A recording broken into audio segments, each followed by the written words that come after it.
বারবার আমরা দেখতে পাচ্ছি যে পশ্চিমবঙ্গের বিভিন্ন জায়গা থেকে বাংলাদেশিদেরকে গ্রেফতার করা হচ্ছে। কিছুদিন আগে শিলিগুড়ির দিকে আমরা নজর রেখেছিলাম, সেখানে এই একই খবর। আর এবার মুর্শিদাবাদে আরো একবার গ্রেফতার করা হলো বাংলাদেশি। রানীতলা থানার শিবনগর ঘাট থেকে ভারতে আসা 4 জন বাংলাদেশি অনুপ্রবেশকারীকে গ্রেফতার করলো পুলিশ। ধৃতদের নাম আলামিন শেখ, সাব্বির হোসেন, মামান আলী এবং মোহাম্মদ বিপ্লব। তারা সকলেই বাংলাদেশের রাজশাহী জেলার বাসিন্দা বলে জানা যাচ্ছে। অভিযোগ যে ধৃত 4 জন তারা বেআইনি পথে ভারতে প্রবেশ করেছিল। সোমবার রাতে গোপন সূত্রে খবর পেয়ে শিবনগর ঘাট এলাকায় অভিযান চালায় রানীতলা থানার পুলিশ। আর সেই সময় এই 4 জনকে গ্রেফতার করে পুলিশ। মুর্শিদাবাদে আরো একবার বাংলাদেশি গ্রেফতার হলো। 4 জন বাংলাদেশি অনুপ্রবেশকারীকে তাদেরকে গ্রেফতার করা হয়েছে বলে পুলিশ সূত্রে জানা যাচ্ছে। আমাদের সহকর্মী বিনয় রায় এই মুহূর্তে রয়েছেন আমাদের সঙ্গে। বিনয়, এর আগে আমরা দেখলাম শিলিগুড়িতেও একই খবর এবং এবার মুর্শিদাবাদে 4 জনকে গ্রেফতার করা হলো। এই 4 জনকে যে বাংলাদেশি বলে গ্রেফতার করা হলো, মানে কি সূত্রে পুলিশ কিভাবে জানতে পারলো যে এই 4 জন বাংলাদেশি তারা একেবারে বর্ডার পার হয়ে চলে আসে? কি কি খবর আর থাকছে?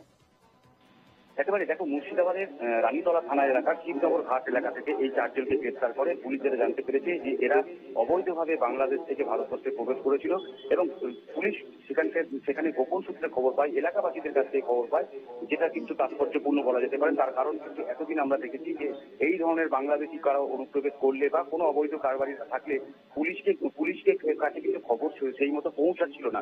তবে এই নতুন যে মুর্শিদাবাদ পুলিশ জেলা পুলিশ সুপার হয়েছেন কুমার শালিরাজ আসার পরে কিন্তু এলাকায় গিয়ে মানুষের সঙ্গে কথা বলা এবং ওই যে সমস্ত থানা এলাকা রয়েছে সেই সব থানা এলাকার যারা ওসি আইসিরা রয়েছেন তাদেরকেও কিন্তু ফিল্ডে নেমে কাজ করার কথা বলেছেন। এবং তারপরে দেখা গিয়েছে পুলিশ কিন্তু মানুষের সঙ্গে জনসংযোগ বাড়িয়েছে এবং সেই জায়গা থেকে কিন্তু দলের একাধিক খবর পুলিশের কাছে আসছে এবং সেই মতো পুলিশ কিন্তু ব্যবস্থা গ্রহণ করছে। আমরা দেখেছি প্রায় প্রতিদিনই দেখা যাচ্ছে মুর্শিদাবাদের বিভিন্ন থানা এলাকা থেকে আগ্নেয়াস্ত্র গ্রেফতার হচ্ছে। তার পাশাপাশি বাংলাদেশে কিন্তু এই প্রথম নয়, বাংলাদেশে কিন্তু মুর্শিদাবাদে এর আগেও বহুবার ধরা পড়েছে এবং গতকালকে রানীতলা থানার পুলিশ শিবনগর ঘাট থেকে এই 4 জন বাংলাদেশিকে গ্রেফতার করেছে, যাদের বাড়ি কিন্তু বাংলাদেশের রাজশাহী জেলায়।